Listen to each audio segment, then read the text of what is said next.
Chapter 5 selects Shenzhen Superpower University. Principal David led the 4 admissions officers from the 4 prestigious universities into the school hall and poured them a pot of tea. How have you all been? How have you been? Does your Tianchuan Superpower University even have a 7th tier ice mage? You're here to snatch someone away. You are all trying to take this year's only ice-type student from me. You stole my man last year, and now it's my turn. The 4 immediately began exchanging pleasantries, and the atmosphere was visibly tense. It was clear they knew each other well, a 5th-tier ability user, truly terrifying.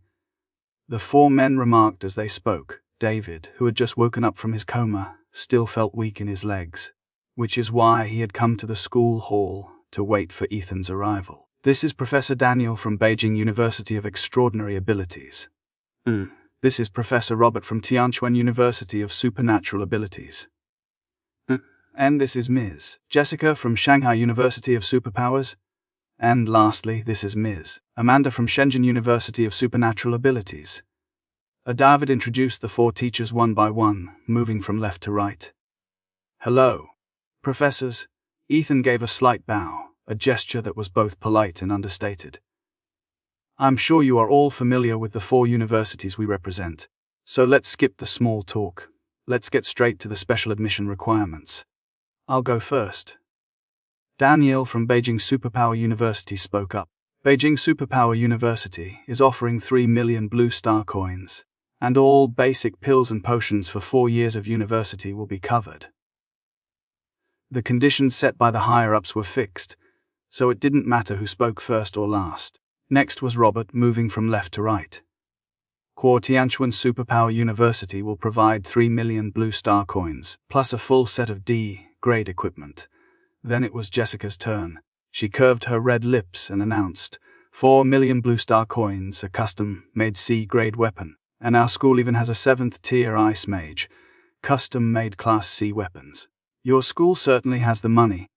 The other 2 admissions officers snorted coldly as soon as Jessica finished speaking. After all, Shanghai had a developed economy, which meant they could afford to spend more money attracting new students. Don't worry, we still have our school. Although our school only provides 1 million blue star coins, it can provide an extra credit every year based on your performance, with a minimum of 300. And our school also has a 7th tier ice mage, Amanda added mysteriously at the end. Are you all going to play this ruthlessly? One by one, who had spoken first commented. You guys are really generous, offering a minimum of 300 credits every year. The other 2 admissions officers were equally surprised, their mouths slightly agape. It was important to remember that academic credits held different values in liberal arts universities compared to those specializing in superpowers. In superpower institutions, credits functioned as currency. 1 credit could be exchanged for 10,000 blue star coins, and this exchange could not be reversed, highlighting just how valuable credits were. Not to mention, the 300 minimum was only a starting point, and could increase with subsequent performance. University lasts for 4 years. Even if you only take the minimum requirement, you'll still receive 1,200 credits. If you convert that directly into blue star coins, that amounts to 12 million blue star coins. Our school hasn't recruited any students from the ice science department through early admission in 5 years. How can we do this without investing some resources? Amanda gave a brief reply to the other 3 admissions officers. Credits. Although Ethan didn't understand what credits represented, he noticed the surprised expressions on the faces of the other 3 teachers. He realized then that the 4th teacher, Amanda from Shenzhen University of Supernatural Abilities, offered the best terms. Coincidentally, due to the combination of the Beast Passage and the Ice-type mentor, I also had the idea of choosing Shenzhen Superpower University. Is this what they call going in both directions? Ethan, what do you think? Would you like to choose our Shenzhen Superpower University? Amanda asked. Shenzhen Superpower University regularly organizes trips for its students into the underground world. You should think about that carefully. Jessica quickly stepped forward and interjected at this moment. Jessica was gambling with her words. She was betting that Ethan would not want to enter the underground world, and that he feared ferocious beasts. In previous years, she had used this method to steal several students away. It might be rare, but there was still a chance. Unfortunately, she was destined for disappointment this year.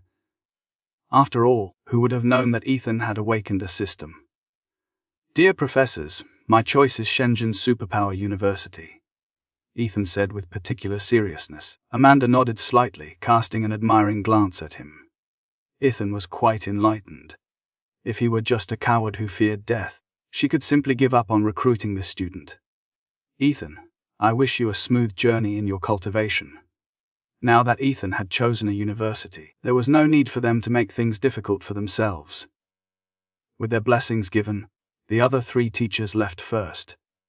Only Principal David, Ethan, and Amanda remained in the vast school hall. As soon as the 3 professors left, David immediately felt much easier to breathe. He was just a high school principal, an ordinary person. How could he withstand such torment? It was decided next time they would put James in a bigger role.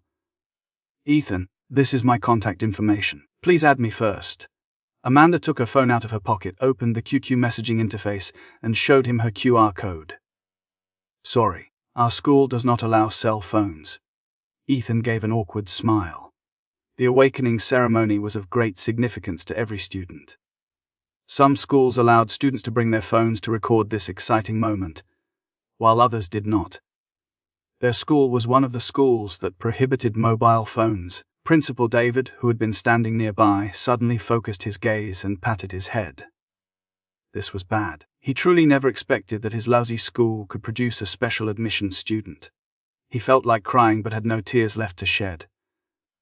It's okay. Here is my phone number. It's the same as my QQ number, so you can add me when you get back. Amanda took a small notebook out of her coat pocket, tore off a page, and wrote her phone number on the paper. Okay, Miss Amanda. Thinking this, he quickly took the paper. Also, this is the special recruitment contract. Please sign it. Amanda handed Ethan an agreement and a pen. A swish swish. After carefully reviewing the agreement, Ethan signed his name. By the way, official approval should be completed in 2 days, and then the school will open up to specially admitted students. If you want to come to the school earlier, you can arrive directly in 2 days. Amanda made sure to give him one last piece of advice after he signed the agreement.